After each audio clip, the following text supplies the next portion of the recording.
আসসালামু আলাইকুম ওয়া রাহমাতুল্লাহ। আপনারা কেমন আছেন? সম্মানিত উপস্থিতি, আমরা যে আন্দোলন করি, জামাতকে প্রতিষ্ঠার জন্য আমরা আন্দোলন করি না। আমরা আন্দোলন করি আল্লাহর জমিনে আল্লাহর দ্বীনকে প্রতিষ্ঠিত করার জন্য। আনাকিমুদ্দিন লা তাতাফাররাকু ফি। যুগে যুগে নবী রাসূলগণ যে রিসালাতের দায়িত্ব নিয়ে এসেছিলেন, যে দিন প্রতিষ্ঠার দায়িত্ব নিয়ে এসেছিলেন, জামাতে ইসলামী 1941 সাল থেকে সেই দায়িত্ব পালন করে যাচ্ছে।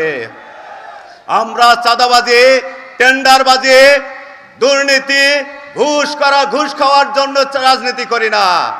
আমরা রাজনীতি করি আল্লাহর সন্তুষ্টি হাসিলের জন্য। আমরা কারো বাবাকে, কারো স্বামীকে প্রতিষ্ঠার জন্য আন্দোলন করি না। আমরা আন্দোলন করি আল্লাহ মনোনীত নবী হযরত মুহাম্মদ সাল্লাল্লাহু আলাইহি সাল্লামের আদর্শকে বাস্তবায়ন করার জন্য। অনেকে বলে জামাতের জন্য সামনের দিন চ্যালেঞ্জ হবে, হত্যার হবে। চ্যালেঞ্জ হবে, সমস্যা কি? হত্যা হবে, সমস্যা কি? আমাদের ইতিহাস 71 সালে তৈরি হওয়া ইতিহাস না। আমাদের ইতিহাস শুরু হয়েছে আদম আলাইহিস সালাম থেকে। আমাদের ইতিহাস শুরু হয়েছে নূহ আলাইহিস সালাম, ইব্রাহিম, মুসা, ঈসা আলাইহিস সালাম থেকে।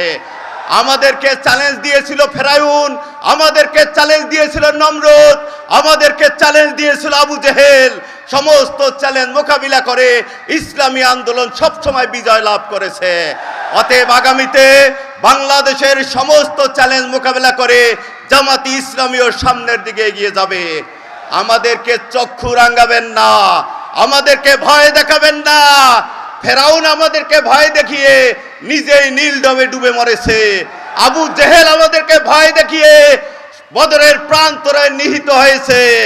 আমাদেরকে যারাই ভয় দেখাতে এসেছে তারাই ধ্বংস হয়েছে। একজন ভারতে পালিয়ে গেছে। মহান রব্বুল আলামিন যেন এই বাংলাদেশকে ইসলামের বাংলাদেশ হিসাবে কবুল করেন।